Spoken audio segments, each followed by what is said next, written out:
देखंतु काली आमर शटडाउन थिला आमर गवर्नमेंट गाइडलाइन अनुसार वीकेंड रे शटडाउन हो जाए अर्बन बॉडीज रे आमे ताको स्ट्रिक्टली एनफोर्स करिछु। किछि लोक अछंती मानु नांती तांको कड़ा फाइन करा जिवो जो माने बेसी रिपीटेडली करूछंती तांको ऊपर लीगल एक्शन करा। सर तांको तो देखि जो बिना सदा मेडिकल का हो तो करना कोई जरूरत है भावना की सर जो अपर मामला पर एनफोर्समेंट तो पुलिस सेटा काम करि कर नहीं सब आमर रेकर्ड अच्छी लास्ट जिते शटडाउन स्टार्ट होती आमर फाइन कलेक्शन अमाउंट कंसिस्टेंटली बढ़ुच्छी तो आम सेमती कहीपर कि परफॉर्मेंस करना किंतु किसी किसी जगह प्रैक्टिकली प्रॉब्लम थाए सिक्योरिटी इश्यूज थाए से फाइन के कम सर अभी विभिन्न जगह भिड़ देखा पुलिस प्रशासन भी समझ गले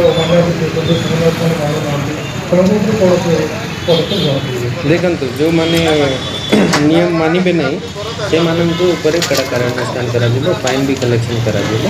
और मुझे एमती कहली कि लीगल एक्शन भी करा जिवो। सर और बड़ा प्रश्न है बलांगीर रिपोर्ट सारे देखते ऑफिसर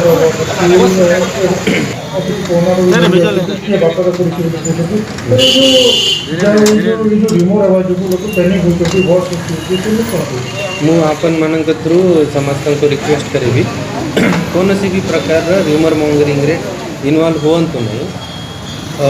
और कौन सी भी प्रकार रे सोसाइटी रे पैनिक करिबा पई चेष्टा करिबो। जो माने एमती वार्निंग दे कि भी मानु नांती र्यूमर मॉन्गरिंग करूछंती से मानक ऊपर आमे रिलेवेंट आईपीसी सेक्शन रे कार्यवाही करिबो। कौन सी भी प्रकार रे ऑक्सीजन शॉर्टेज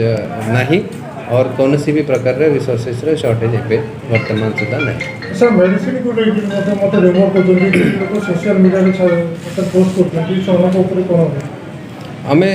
मुझे एमती कहली कौन सी भी प्रकार कोविड रिलेटेड जदि र्यूमर मॉन्गरिंग करेंगे भूल खबर फैलाबे